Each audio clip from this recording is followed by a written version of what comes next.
stop.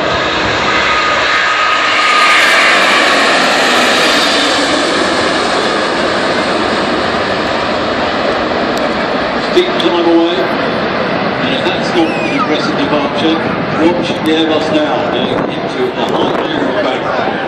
As I say, not the sort of route even with running down the back with a Gin Tiger in the hand.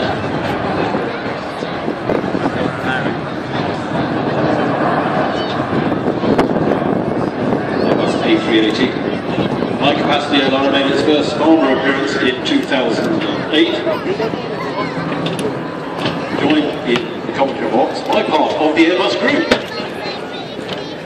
Chris Scarroll, now you've been involved in the Airbus A380, I know, for some time.